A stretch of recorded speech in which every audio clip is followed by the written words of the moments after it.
بشر محمد رسول اللہ بھی ہے مگر ماں کو تکلیف نہیں. تو اس کی ایک وجہ میں آپ کو بتا دوں مسلمانوں.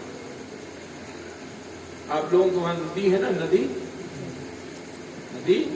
یا پگلا ندی، پگلا ندی میں نہانے جاتے ہو نا، تو جب بیچ جگہ پہ جاتے ہو جہاں تمہارے قد سے زیادہ پانی ہو جاتا ہے تو تمہارا ویٹ، تم 70 کلو گئے تو 70 کلو رہ جاتے ہو، ہلکے ہوتے ہو نہیں. اگر تم 50 کلو کے ہو، کوئی 100 کلو کا ڈوب رہا ہو اور تم اس کو چاہو گے اس کو ہم بچا لیں تو بچا پاؤ گے کہ نہیں بچا پاؤ گے؟ بولو بھائی. تمہارا وزن 50 کلو ہے اور کوئی 100 کلو کا آدمی ڈوب رہا ہے تو اس کو بچانے کے لیے طاقت زیادہ لگانی پڑے گی. اس کی بال کو ایسے پکڑ لو، ایسے بال کو، تو ایسے بال کو چٹکی میں پکڑ لو تو وہ اٹھ جائے گا. اٹھے گا کہ نہیں اٹھے گا؟ بولو نا بھائی میرے، میرا تجربہ نہیں تمہارا تجربہ ہو سکتا ہے نا. ہاں میں بتا دوں، میں بھی ایک مرتبہ نہانے گیا تھا. ہاں بہت ڈانٹ کھائی تھی حضرت کی. وہاں گنگا ندی ہے رودرپور میں، دیوریا ضلع میں. سفر تھا حضرت کے ساتھ، تو ایک عاملین کر کے ایک صاحب مرید حضرت کے تھے، بڑا انہوں نے ترغیب دلائی، حضرت چلیے گھاٹ پہ، چلیے گھاٹ پہ، چلیے گھاٹ پہ. چلے گئے. اب جب گھاٹ پہ گئے تو انہوں نے کہا کہ آئیے حضرت نہا لیجیے. انہوں نے کہا آپ کو تیرنا انہوں نہیں آتا. کہا دیکھیے ابھی ہم سکھا دیں گے. تو انہوں نے کیا کیا، میری لنگی کو باندھ دیا اور اس میں ہوا بھر دیا.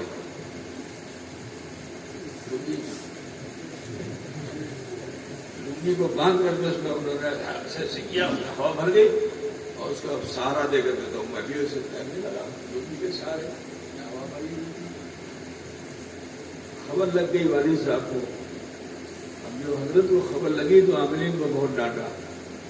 تم کو کیوں لے گئے؟ ان کو تو نہانا اور تیرنا بھی نہیں آتا تو کیوں لے گئے؟ بہت ڈانٹا ان کو. وہ مجھے یاد ہے ابھی تک. تو بہرحال ندی میں آدمی کا وزن کم ہو جاتا ہے نا. ایسا نہیں کہ وزن ختم ہو جاتا ہے، وزن وہی رہتا ہے مگر ویٹ لیس ہو جاتا ہے. اس لیے کیونکہ زمین کی جو گریوٹی ہے، زمین میں کشش ہے.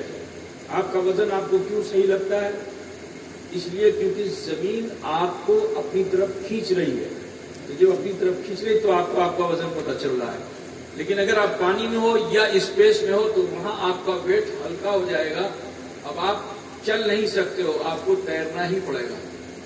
ہوا میں بھی، فضا میں بھی تیرنا پڑے گا، پانی میں بھی تیرنا پڑے گا. خدا بھول گیا نا. میرے عزیز، بلا تمثیل و تشبیہ مجھے کہہ لینے دو کہ وہ مصطفیٰ جو بشر، ان کی بشریت سے کوئی انکار نہیں کر سکتا، لیکن وہ ہم جیسے بشر نہیں ہیں. ان کی حقیقت نور ہے. تو سنو، بشریت کے وجود پانے سے پہلے اللہ نے نور کا گھیرا دے دیا. تو جب نور کے گھیرے میں مصطفیٰ کی بشریت پروان چڑھ رہی تھی تو ماں کے شکم میں بشریت مصطفیٰ بیٹھ لیس ہو گئی.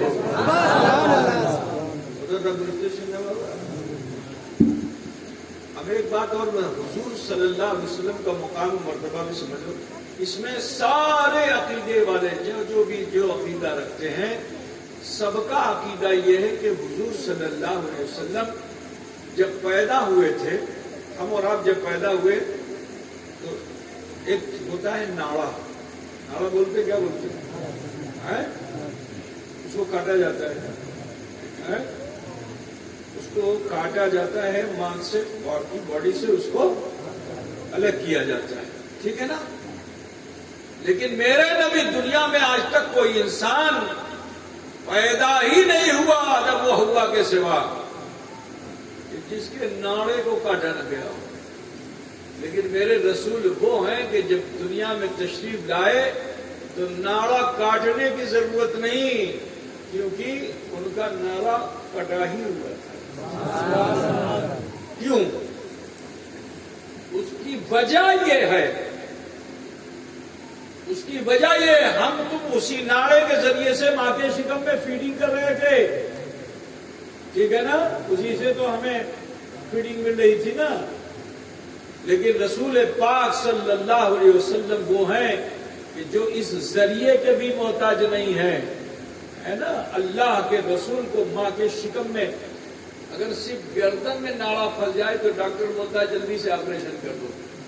چے جائے کہ ناڑا باڈی سے الگ ہو جائے, وہ باڈی دونوں الگ ہو جائے تو نہ ماں بچے گی نہ باپ نہ بیٹا بچے گا. ٹھیک ہے نا. لیکن اللہ کی قدرت دیکھو کہ اللہ کی قدرت نے بشیرت محمدی کو ماں کے شکم میں رکھا. ہمیں تمہیں ناڑے سے فیڈنگ ہوتی ہے, اور اللہ وہ ہے کہ جو محمد رسول اللہ کو کھلاتا بھی ہے اور پلاتا بھی ہے. تو حضور نور ہے. اب میں بہت زیادہ لمبی چوڑی تقریر نہیں کروں گا, سمے بہت ہو چکا ہے. بس اتنا جان لو کہ حضور کا سرتاپا نور ہے. حضور جس سواری پہ بیٹھ جائیں وہ سواری بھی نور ہو جاتی ہے. جس لباس کو پہن لے وہ لباس بھی نور والا ہو جاتا ہے. ٹھیک ہے نا. حضور صلی اللہ علیہ وسلم جس چیز کو چھو دیں وہ چیز بھی نور والی ہو جاتی ہے. ٹھیک ہے نا. ایک صحابی تھے, کالے بہت تھے. ٹھیک ہے. حضور صلی اللہ علیہ وسلم ان کے گال پہ ہاتھ پھیر دیا. ایک ہی طرف پھیرا تھا, دونوں طرف نہیں پھیرا, ایک طرف پھیر دیا. ایسے پھیر دیا نبی نے ہاتھ, تو نور کا ہاتھ جو ان کے گال پہ پڑا نا, تو ان کی ایک طرف جو کالا تھا چہرہ, ایک طرف جو ہے نور والا تھا چہرہ. بات سمجھے نا. نبی کا ہاتھ پھر گیا تو یہ چہرہ ان کے چہرے کا رنگ بدل گیا. ایک صحابی تھے, حضور صلی اللہ علیہ وسلم نے اپنا نور والا ہاتھ صحابی کے سر پہ رکھ دیا. تا حیات ان صحابی کا بال جو ہے سفید نہیں ہوا. برادران ملت اسلامی, تو حضور صلی اللہ علیہ وسلم کی نورانیت ہے. میرے عزیز, میں آپ کو بتاتا چلوں, رامستان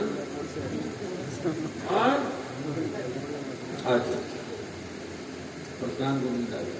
تم لوگوں کی نیند آ رہی بھیا؟ بتا سنے گا کہ بند کر دیں؟ اچھا سنو.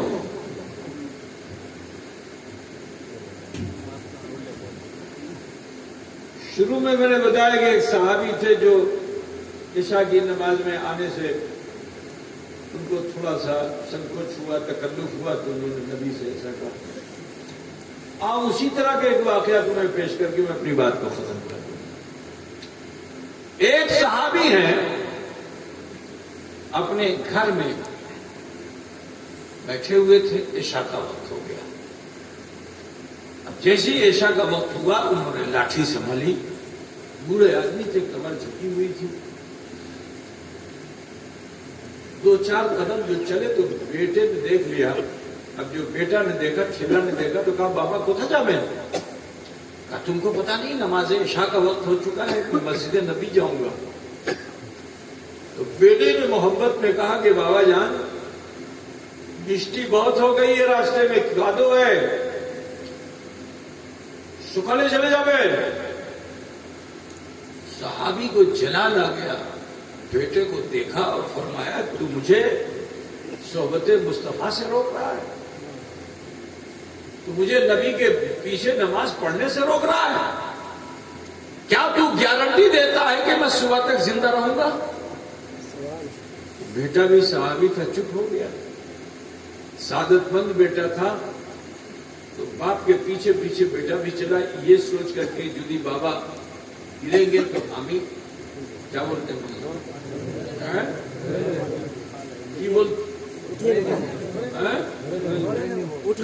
دیسی بھاشا بولتا ہے, سادھو بھاشا تو لوگ بات نہیں ہے. کی کرو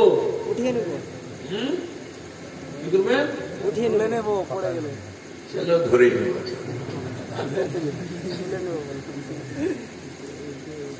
آگے آگے باپ پیچھے پیچھے بیٹا. اب باپ چل رہے ہیں تو کادو ہے, تو کادو میں تیز تو چل نہیں سکتے. بوڑھے آدمی ہیں, پیر ادھر رکھتے ہیں تو ادھر پڑتا ہے. بڑی مشکل سے راستہ طے کر رہے ہیں. وہاں پہنچے تو عشاء کی نماز ہو چکی تھی, اور حضور صلی اللہ علیہ وسلم کی محفل لگی ہوئی تھی. اللہ کے رسول واس کر رہے, تقریر کر رہے. بھیڑ بہت تھی, پوری مسجد فل تھی. کوئی جگہ نہیں. تو صحابی کو کونے میں پیچھے کہیں جگہ ملی, باپ بیٹے بیٹھ گئے. اب جب حضور صلی اللہ علیہ وسلم نے واز کو ختم کیا تو نبی سے کوئی چھپ سکتا ہے؟ بولیے, جب خدا نہیں چھپ سکتا ہے تو بندہ کیسے چھپے گا؟ اور کوئی غیب کیا تم سے نہا ہو بھلا, جب نہ خدا ہی چھپا تم پہ کرو. نبی تو دل کا حال جاننے والے. جیسے ہی محفل ختم ہوئی اچانک نظر ڈالی فلاں اخنے عاشو. جیسے ہی نبی نے نام لے کر کے بلایا کہ فلاں اخنے عاشو, صحابی کی تو معراج ہو گئی. وہ بوڑھے صحابی کہ جو اٹھنے بیٹھنے میں جن کو مشقت تھی ان میں ایک کرنٹ آ گیا, جوش آ گیا. میرے نبی نے مجھے بلایا, مثال کے طور پر گوریا نگر کا کوئی آدمی, اور اچانک جو میرے پاس زیادہ آتا جاتا بھی نہیں ہو, بس آئے سلام کرے مسافہ کرے چلا جائے, اور میں اس کا نام لے کر کے بلا دوں تو بولو خوش ہوگا کہ نہیں ہوگا؟ بولیے, اس کی تو معراج ہو جائے گی, ہے نا میرے عزیز. تو نبی نے جب نام لے کے بلایا نا تو صحابی تو خوشی سے پھولے نہ سمائے کہ رسول اللہ کی نظروں میں میں ہوں. جوش میں کھڑے ہو گئے اور 2 قدم چلے, آخر لاٹھی کو لیا, جلدی چلوں. فوراً دل نے کہا کیا تو رہے ہو, کہیں ایسا تو نہیں کہ محفل میں بیٹھے تھے کہیں کوئی کھوتی تو نہیں کی؟ جیسے ہی یہ خیال آیا تو رونگٹے کھڑے ہو گئے, چہرے کا رنگ پیلا پڑ گیا, بدن کانپ گیا. یہ ہمیں کچھ کھوتی کر لوں گا کہ کیوں حضور ڈاکچن من میں خیال پیدا ہوا. بدن کانپ گیا, پیر بنو بھاری ہو گیا, چلنا مشکل. فوراً دل نے تسلی دی, جس نے بلایا ہے وہ رؤوف بھی ہے اور رحیم بھی ہے, ان کی سزا میں بھی مزہ ہے. وہ رؤوف بھی ہے اور رحیم بھی ہے. تھوڑا تسلی ہوئی تو پھر چلے, پھر بھائی بیٹ ہوئے, پھر ٹھہر گئے, پھر چلے. قرض کے امید و بھی میں ان کی حالت کچھ ایسی ہی تھی کہ کبھی چلتے کبھی چھٹک جاتے, کبھی چلتے کبھی چھٹک جاتے, یہاں تک کہ رسول پاک کی بارگاہ میں حاضر ہو گئے. بخاری شریف میں بہت تفصیل سے حدیث ہے جس کو میں بیان کر رہا ہوں, کہانی قصہ نہیں ہے یہ, سمجھ رہے ہیں نا. تو عزیزوں خیال فرمائیے کہ سامنے آ کے جب کھڑے ہوئے تو ان کی حالت کیا تھی؟ ہاتھ بندھا ہوا ہے, نگاہیں جھکی ہوئی ہیں, بدن کانپ رہا ہے. نہ جانے کیا فیصلہ ہوگا, نہ جانے کیا فیصلہ ہوگا. حضور نے جب لب تھر تھر کانپ رہے ہیں, ایک عجب کیفیت ہے ان کی. اللہ کے رسول نے جب صحابی کو اس حال میں دیکھا تو فرمایا کہ اپنی چھڑی مجھے دے دو.